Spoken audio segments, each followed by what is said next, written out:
Antes de tudo, é importante deixar claro, esse vídeo contém spoilers pesadíssimos do mangá de Jujutsu Kaisen, incluindo acontecimentos que ainda não foram adaptados no anime, que vão ser adaptados agora na terceira temporada. A terceira temporada de Jujutsu Kaisen vai levar para a tela um dos momentos mais chocantes, polêmicos e também decisivos da obra inteira de Jujutsu Kaisen, um momento que mudou completamente o rumo da história e que até hoje gera discussões entre os fãs. E a verdade é muito simples, muitos fãs ainda não estão prontos para isso. E quando esse evento finalmente for animado, o impacto vai ser ainda maior do que foi quando foi lançado o mangá. E por isso que nesse vídeo vou te explicar exatamente o que aconteceu, como aconteceu, porque Sukuna venceu, que a morte do Gojo causou tanta polêmica e porque essa temporada vai quebrar emocionalmente muita gente que é fã do Satoru Gojo. Então por isso peço a você o seu like nesse vídeo, também se inscreve no canal para mais conteúdo sobre Jujutsu Kaisen e também outros animes. Sem mais orações, bora pro vídeo. Após o acontecimento do arco de Shibuya, os eventos que levam ao arco de jogo do abate, o Jujutsu entra em seu momento mais instável. Satoru Gojo retorna ao campo de batalha com o maior trunfo da humanidade contra o Rei das Maldições. E do outro lado, simplesmente Sukuna, que já não é mais apenas uma ameaça latente, mas sim, ele agora está completo, estrategista, paciente e também disposto a vencer a qualquer custo o feiticeiro mais forte da humanidade. E esse confronto não é apenas uma luta de força, mas sim é uma batalha que decide o futuro do mundo de Jujutsu. O combate entre Gojo e Sukuna começa de forma equilibrada, com momentos claros em que Gojo demonstra vantagem. Seu domínio do ilimitado, suas técnicas refinadas e também sua experiência fazem parecer que ele realmente pode vencer o Rei das Maldições. E durante boa parte da luta, Sukuna evita um confronto direto absoluto, testando limites, observando padrões e também preparando algo maior. Esse detalhe aí é fundamental para entender o desfecho dessa batalha, porque o Gojo luta confiando plenamente em sua força, ele sempre acreditou que venceria o Sukuna de qualquer jeito. Mesmo que as maldições estivessem em seu auge, essa confiança nunca foi falsa, mas sim, ela vinha de resultados concretos. Só que tinha um problema nessa história, porque o problema é que o Sukuna não venceu com força bruta. O Sukuna simplesmente utiliza o Mahoragon, o Shinigami com habilidade extremamente específica e perigosa, que é simplesmente a adaptação. Sempre que o Mahoraga é atingido por uma técnica, ele começa a se adaptar a ela. Com o tempo suficiente, essa adaptação permite superar até mesmo habilidades consideradas absolutas. E um ponto dessa batalha é que o Sukuna não usa o Mahoraga apenas como lutador, ele usa o Mahoraga como um modelo. Ao observar a adaptação do Shinigami, Sukuna aprende como ultrapassar o ilimitado do Gojo, e a solução encontrada é brutalmente inteligente contra o Gojo. Em vez de atacar diretamente o Gojo, o Sukuna passa a atacar o espaço onde o Gojo existe, e se o espaço é cortado, o limitado perde a sua função. E no caso, a defesa deixa de ser relevante porque o próprio conceito de distância é violado pelo Mahoraga.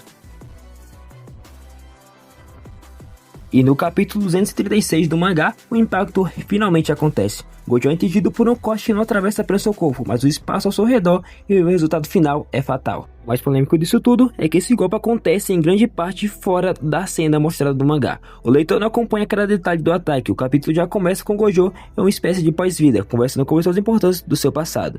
Quando a cena retorna ao mundo real, o corpo de Gojo está ali, partido ao meio, derrotado, e a vitória é oficialmente de Homei Sukuna, o Rei das Maldições. Em torno a tudo isso, existem três motivos principais para as reações dos fãs serem intensas e gerar toda essa polêmica. Primeiro é o fato da derrota ter sido mostrada de forma não nítida. A transição entre o capítulo 235 e 236 é rápida e também é quase seca. O segundo motivo é a ausência do fechamento emocional direto. Não vemos o Gojo se despedindo dos seus alunos, não vemos reações completas de todos que estavam acompanhando a luta. Isso gerou a sensação de que algo essencial foi perdido para os fãs. E o terceiro motivo, que muitos não estavam prontos e ainda não estão prontos, é o peso do personagem. Gojo não é apenas o mais forte, ele é o símbolo de segurança do mundo de Jujutsu. Sua morte não é só uma perda narrativa, é a quebra de uma promessa implícita e também estabelecida desde o começo da obra. E para muitos fãs, o impacto emocional não veio acompanhado do desenvolvimento dramático que esperavam dessa morte do Gojo inesperada. E para você aí que ainda não aceitou e também que não está pronto para isso, que o Gojo realmente morreu, vou explicar agora para você a função narrativa da morte do Gojo em Jujutsu Kaisen. Apesar de toda essa frustração, a morte do Gojo cumpre a função clara e narrativa para a obra. Quando o Gojo existia, o mundo de Jujutsu tinha uma rede de proteção. Sua presença impedia que os caos se espalhassem completamente pelo mundo de Jujutsu. Com sua morte, essa proteção finalmente desapareceu. A história deixa de ser sobre quando o Gojo vai resolver e passa a ser sobre quem vai assumir o peso que ele carregava agora.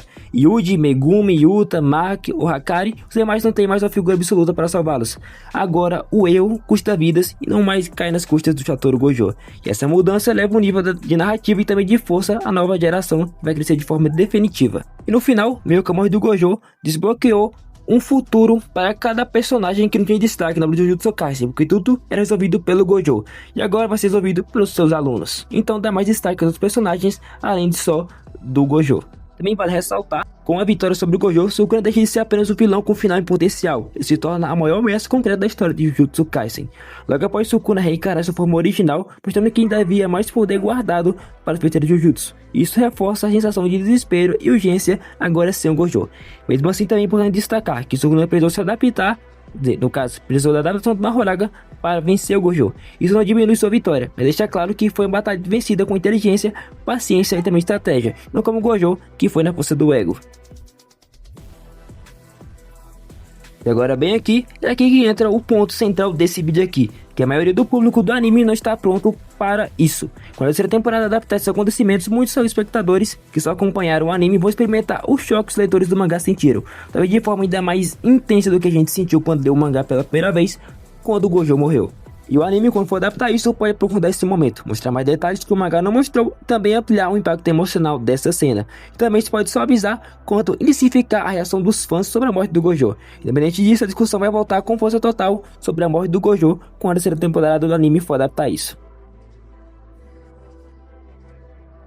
Falando agora sobre o legado que o Gojo deixou em Jujutsu Kaisen, o Gojo morreu sem arrependimentos. Ele reconheceu a força de Sukuna e aceitou o resultado final da batalha e que ele realmente perdeu.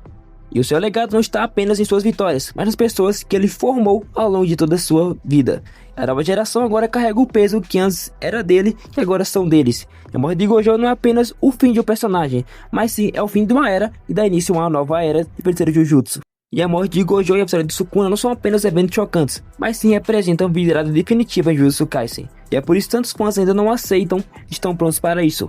Porque não é sobre perder um personagem favorito, é sobre aceitar que a partir desse ponto, ninguém mais está seguro em Jujutsu Kaisen. Quando essa temporada chegar nesse momento, Jujutsu Kaisen nunca mais será o mesmo. E a partir daí, vai ser ladeira abaixo e muitos fãs não vão aceitar a morte do seu Satoru Gojo. Mas então comenta aí, se você aceitou isso ou ainda não aceitou isso, desde quando o Gojo morreu lá no capítulo 136 do mangá. Comenta aqui embaixo, vou responder cada um de você. E você que ignorou totalmente o vídeo que eu dei nesse vídeo, que contei spoiler nesse vídeo, o que você acha? Você vai ser impactado ou não vai ser impactado quando o Gojo morrer? Também comenta aí que o seu personagem favorito é Gojo ou é Sukuna. Pra mim, cara, é o Sukuna, por conta mais do dublador, que é o Francisco Júnior. Mas comenta aí se você tá pronto pra aceitar a morte do Gojo em Jujutsu Kaisen. E pessoal, esse é o vídeo de hoje. Espero que vocês tenham gostado desse vídeo sobre você aí não aceitar a morte do Gojo, ou você que já aceitou. Esse daí, espero que tenham gostado. Deixa o like no vídeo, no canal também, compartilha o seu amigo que ainda não aceitou que o Gojo morreu e também que é fã de Jujutsu Kaisen. Isso aí, pessoal. Obrigado por assistir o vídeo ao final. Até o próximo vídeo aqui no canal Ei Geek.